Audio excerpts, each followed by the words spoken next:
ज़्यादा उम्र के भी कुछ फास्ट फूड नहीं बोलना है, लेकिन मेरा इस वेले अभी नहीं तो भारत माता की जय। खैर के एकता जिंदाबाद, खैर के एकता जिंदाबाद, वंदे मातरम, वंदे मातरम, वंदे नहीं तो कभी नहीं, अभी नहीं तो कभी नहीं। माता की जय, भारत माता की जय। और ओपी लेके रहेंगे, और ओपी लेके रहेंगे, ओपी लेके रहेंगे, अपना हक लेके रहेंगे, अपना हक लेके रहेंगे। आवाज दो, आवाज दो, अभी नहीं दो, अभी नहीं दो। ओपी भारत माता की। कहना चाहता हूँ कि ये बड़ी हमारी तो दुर्भाग्य है ही है कि हम इतनी एज में आज जहाँ पे सड़कों पे बैठे हुए हैं, लेकिन ये एक देश के लिए भी बड़ी दुर्भाग्य की बात है कि आज उसका भूतपूर्व सैनिक जो है वो सड़कों के ऊपर बैठा हुआ है। आज से नहीं, 20 फरवरी 2023 से लेके लगातार दिल्ली के जंतर मंतर के ऊपर जो है हमारी फेडरेशन ऑफ वेटरन एसोसिएशन है, उसके जो सदस्य हैं वो दिल्ली में रोज़ाना वो जंतर मंतर के ऊपर बैठ कर के धरना प्रदर्शन कर रहे हैं। तो इससे बड़ा दुर्भाग्य ना तो हमारा भूतपूर्व सैनिकों का हो सकता है और ना किसी आज़ाद देश का हो सकता है कि उसके जो सैनिक हैं वो धरना प्रदर्शन कर रहे हैं। और मजबूरन होकर आज 133 दिन हो गए हैं, उसके बाद जो हमारी जो सेंट्रल बॉडी है उन्होंने ये फैसला लिया है कि हम एक दिन की आज 2 जुलाई को ऑल ओवर इंडिया में डिस्ट्रिक्ट लेवल के ऊपर एक दिन की सांकेतिक जो है वो हमारी भूख हड़ताल है। तो आज का जो धरना प्रदर्शन है ये ऑल ओवर इंडिया में हर डिस्ट्रिक्ट के ऊपर आज के दिन, जिस तरीके से हम आज कठुआ डिस्ट्रिक्ट में बैठे हुए हैं, इसी तरीके से हिंदुस्तान के जितने भी 700 से ज़्यादा जितने भी जो डिस्ट्रिक्ट हैं वहाँ पे हर डिस्ट्रिक्ट में फेडरेशन ऑफ वेटरन एसोसिएशन के बैनर के तले में आज जो है एक दिन की सांकेतिक भूख हड़ताल चल रही है। सर जंतर मंतर के लिए जो हमारी सेंट्रल बॉडी ने कहा हुआ है हमें कि 23 तारीख को अगर सरकार अभी भी नहीं जागी तो हमें मजबूरन होकर के 23 तारीख को हम जितने भी हैं पूरे हिंदुस्तान के जितने भी भूतपूर्व सैनिक हैं वो 23 तारीख को जंतर मंतर पे इकट्ठे होंगे। और सरकार ने अगर तब भी हमारी मांगे नहीं मांगी तो हमारी ये एसोसिएशन का ऐलान है कि हमें फिर मजबूरन होकर के, आज तक तो हम पीसफुली चल रहे हैं, आपने देखा होगा जितना भी हमारा धरना प्रदर्शन है जहाँ जो भी है, हमने कभी भी ना तो सरकार के ख़िलाफ़ कोई नारेबाजी की है, ना हमने अपनी जो आर्मी के ख़िलाफ़ है कोई ऐसी नारेबाजी की है, क्योंकि हम बड़े डिसिप्लिन लोग हैं। हम वो लोग हैं जो देश की सेवा करते हैं, रक्षा करते हैं और सुरक्षा करते हैं। हम कभी ये इसमें विश्वास नहीं करते कि हम तोड़ फोड़ करें, जहाँ हम कोई नेशनल हाईवे बंद करें, जहाँ रेलवे ट्रैक को बंद करें, जहाँ किसी तरीके का हम और कोई प्रदर्शन करें। लेकिन जब एक सीमा होती है, समय सीमा होती है, जब वो उसकी लिमिट जब क्रॉस हो जाती है तो फिर मजबूर न हो करके हमें भी कोई ऐसा रास्ता अपनाना पड़ेगा कि पार्लियामेंट हाउस का घेराव करना पड़ेगा। उसके लिए हम बिल्कुल तैयार हैं और वो हम ज़रूर करेंगे। हमारे लिए तो दुर्भाग्य है ही है, लेकिन ये एक स्वतंत्र देश के लिए भी बड़ी दुर्भाग्य की बात होती है जो सरकार ये नारा ला देती है कि जय जवान जय किसान,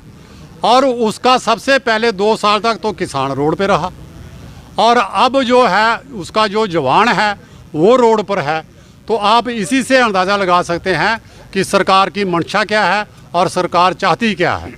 हमारी जो अभी ये इन्होंने ओपी जो पार्ट 2 इन्होंने जो रिलीज़ किया है, इसमें मैं आपको एक क्लियर करना चाहता हूँ कि देखिए सेना में जो 97% जो है वो JCOR और की जो है वो स्ट्रेंथ होती है, लेकिन उसके बीच में इन्होंने जो अभी ये पे कमीशन निकाला है उसमें सिर्फ सिपाही, नायक और हौलदार 3 रैंक को इन्होंने सिर्फ जो है थोड़ा सा मामूली सा जो बेनिफिट दिया है। उसके बाद जो सबसे ज़्यादा एक्सपीरियंस होल्डर होते हैं, जिनके बलबूते के ऊपर ये सेना चलती है, नायब सूबेदार,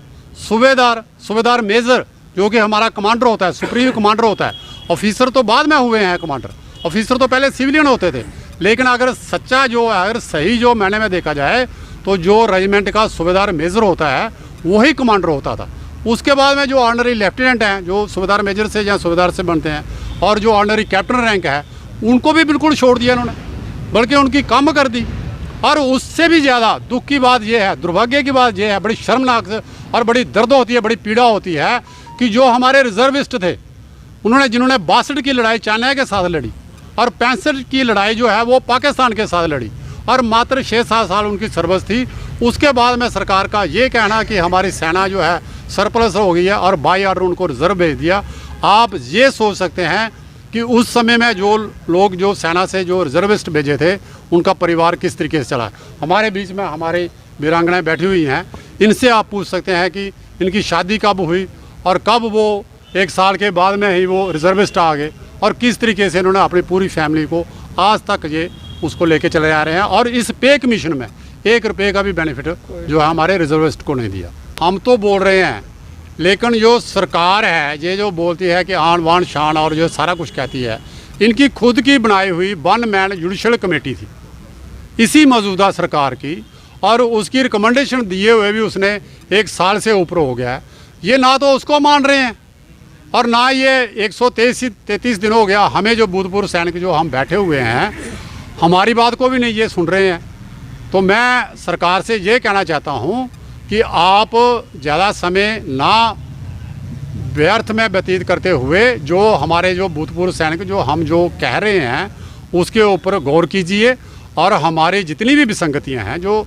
1 रैंक 1 पेंशन पार्ट इस तरीके से उन्होंने हमारे साथ छलावा किया हुआ है, धोखाधड़ी से ये इस तरीके का उन्होंने ये इसका फ्रेम किया हुआ है, ये इम्प्लीमेंटेशन किया हुआ है। तो हम कहते हैं इसमें जितनी भी विसंगतियाँ हैं, जितनी भी अनॉमलीज हैं, जो डिस्पैरिटीज़ हैं, उसके लिए जो है ये ऑनरेबल जो सुप्रीम कोर्ट के जो रिटायर्ड जजेज़ हैं, 3 रिटायर्ड जजेज़ की ये एक कमेटी बनाए ताकि वो इसका विश्लेषण करें, इसके ऊपर पूरा वो मंथन करें और जो वो उनकी रिपोर्ट हो 2 महीने 3 महीने 4 महीने का जो भी समय सरकार बनाए तो वो हमें भी मंजूर होगी और सरकार को भी माननी चाहिए। क्या देखते हैं इससे युवा पीढ़ी पे जो है उनका कितना मनोबल कम होगा, जो सोचते हैं देश के लिए शहादत देंगे और आर्मी में जाएंगे, सेना में जाएंगे? देखिए, मैं एक चीज़ बड़े स्पष्ट करना चाहता हूँ कि जो इन्होंने अभी सरकार ने हमारी ये जो अग्निपथ स्कीम चलाई है, इसका प्रभाव जो है ये सरकार को आने वाले समय में इसकी समझ आएगी कि ये हमने क्या किया। ये बहुत बड़ी गलती है, बहुत बड़ी भूल है। मैं इसलिए इसको कह रहा हूँ कि जिस जवान की ना तो सर्विस उसकी सिक्योर है और ना ही उसका जॉब सिक्योर है और ना ही उसकी लाइफ सिक्योर है, वो इस देश के लिए किस लिए लड़ेगा।